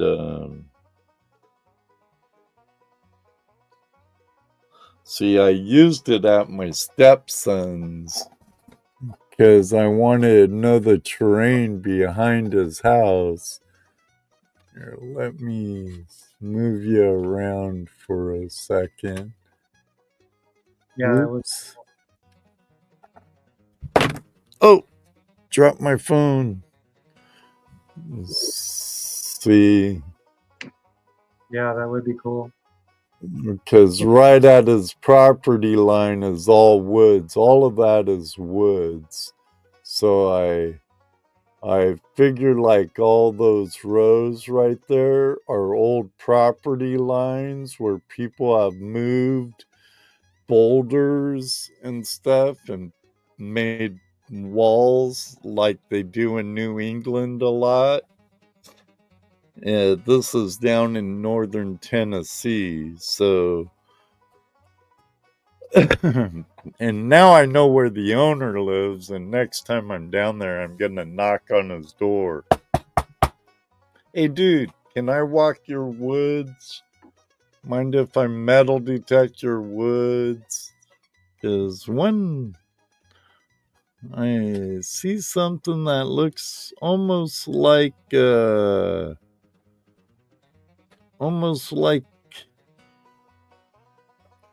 cellar hole. Well, bottles, huh? That's what the bottle pit is. Never know. Yeah, bottle dumps, there's a lot of valuable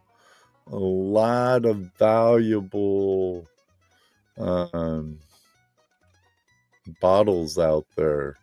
Moons over Miami. Hello, Mr. Lodak put out a link there for Cal Topo.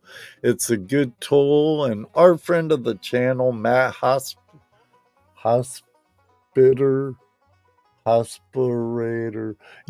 The geologist, prospecting geologist. He has a really good series on the Cal Topo app and stuff. So, yeah.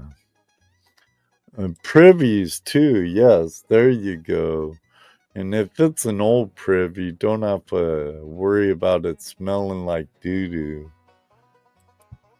You never know till you look and explore. That's right. Till you, just like prospecting, Bill, just gotta get boots on the ground.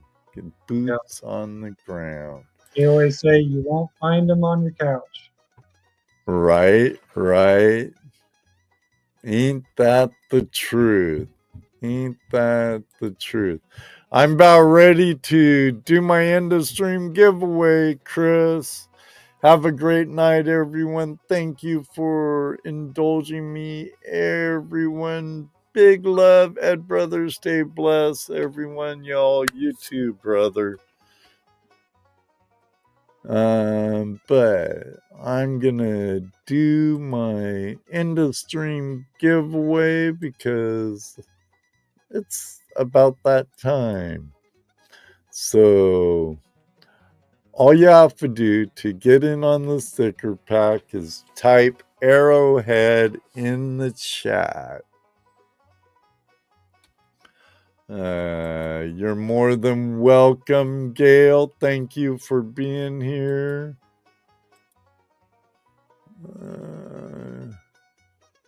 That he is, Andrew. That he is. Get in there, and it's collecting numbers. It's working, thank goodness. I like it when things work smoothly on a live stream.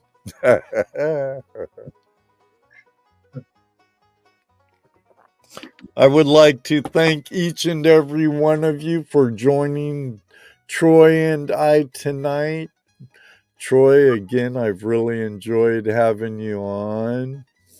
The next Tuesday is Shannon from Gold Pan and Suntan out of New Mexico.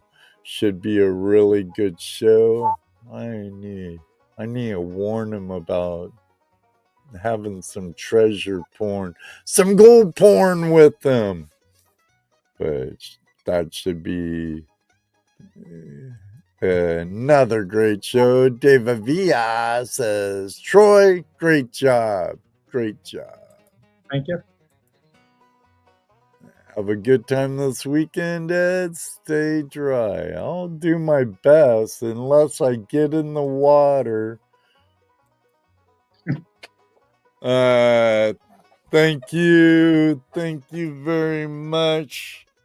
Andrew. Oh man, some feedback in my ear again. I don't like, my ear doesn't like that when it happens. I'm gonna put 2 minutes on the timer. And when I hear the beep, I'm gonna push the button.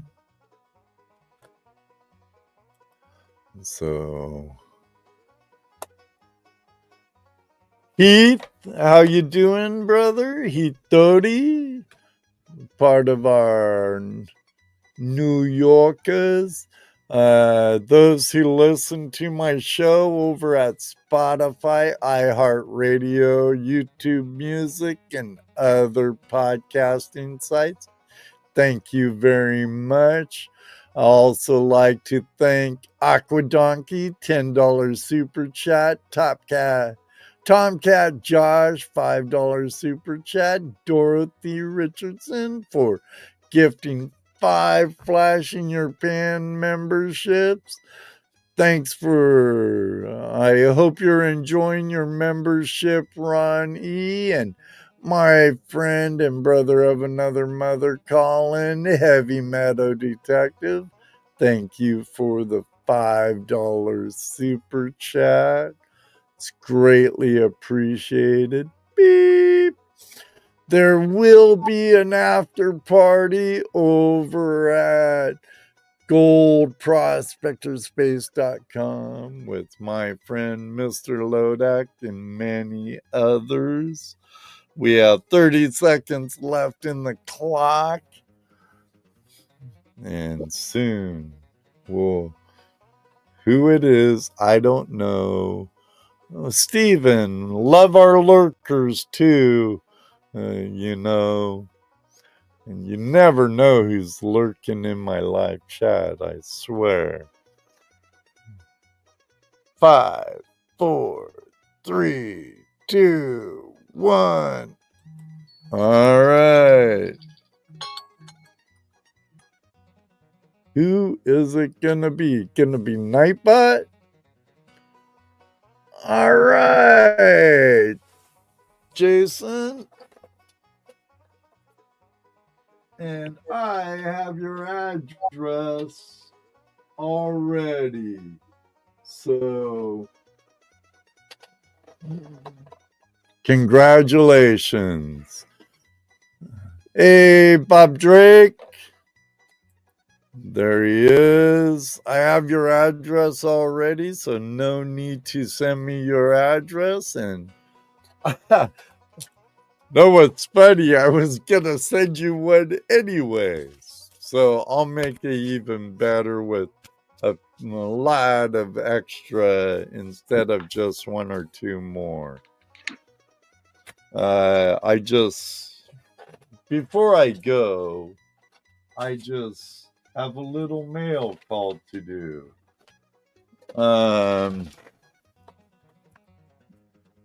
Allers Crafted, the winner of tonight's show, or tonight's end of stream giveaway, is a leather crafter.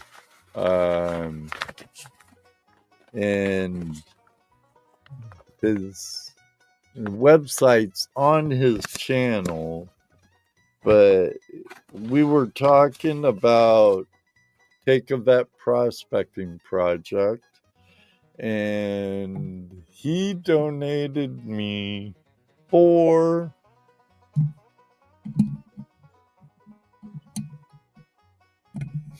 I want to make it smaller. 4 snuffer bottle caddies, handcrafted leather. Could hook them on your belt loop, could hook them, wear them around your neck. And these will be going to some of our vet friends. So I appreciate it, brother. Thank you very much.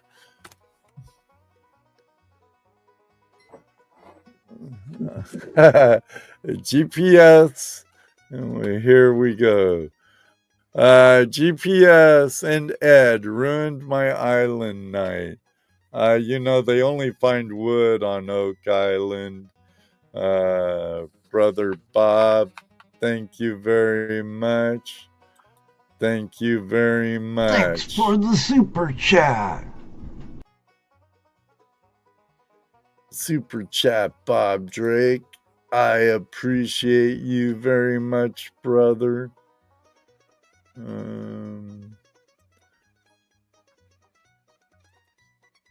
I gotta give that a big old heart right there for Down East detecting and prospecting. For that, you get a run, run for the hills. Now it'd be really funny if run for the hills popped up in the live chat. I don't know what happened to my voice, Bill. I know it was weak. I know it was weak. I don't know what happened, 2 years ago or so? 3 years ago? My voice just went totally whoop. Headphone users, that is sorry. Right. I'll work on it. I'll work on my voice. My voice too rough from cigarettes. Ooh.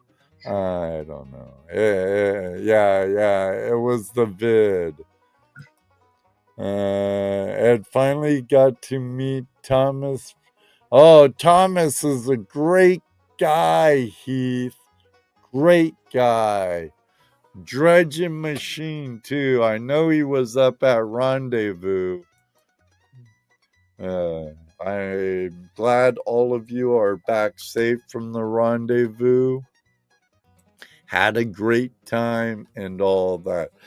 But we're past his bedtime. Way past his bedtime. And I got a lot of work to do. And we're running, actually now, officially, we're in to overtime. I don't have no fancy overtime thing like my good friend Liz from Digging Canuck. So you won't get that, but we're into overtime. Life of a Gold Prospector. Hello.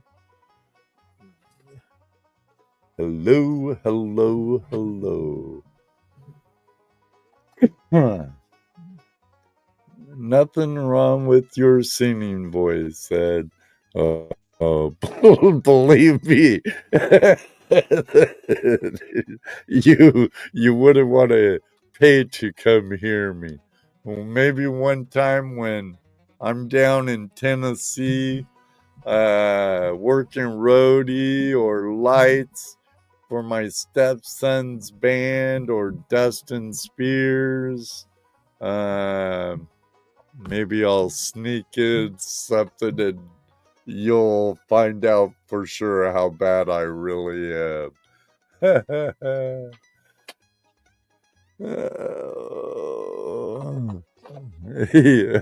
Yeah, so I could lose, huh? Rose Nose Treasures, be seeing you soon, my sister. Thanks for hopping in.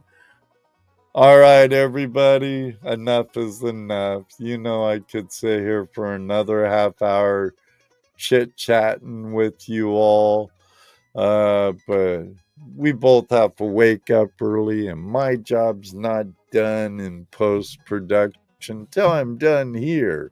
So until next week, everybody, may you always have a flash in your pan. And you know what I love to say, because it does happen.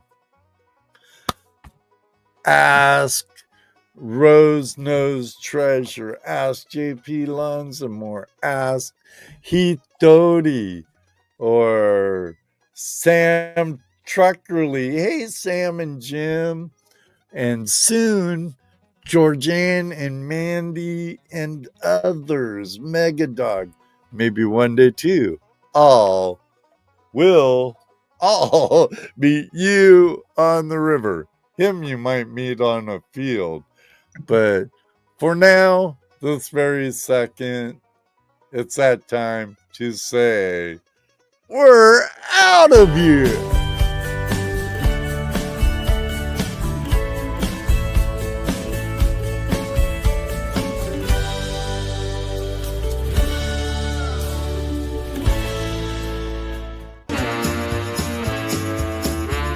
Tuesday Night Hangout Live. We've had our fun. The camaraderie was strong. The night's been won. Thanks for tuning in. We'll see you soon. Tuesday Night Hangout Live is for all of you. Flash Bam forever. We'll keep the vibe. Catch us next time. Let's keep Night it comes to a live. close. We're feeling great.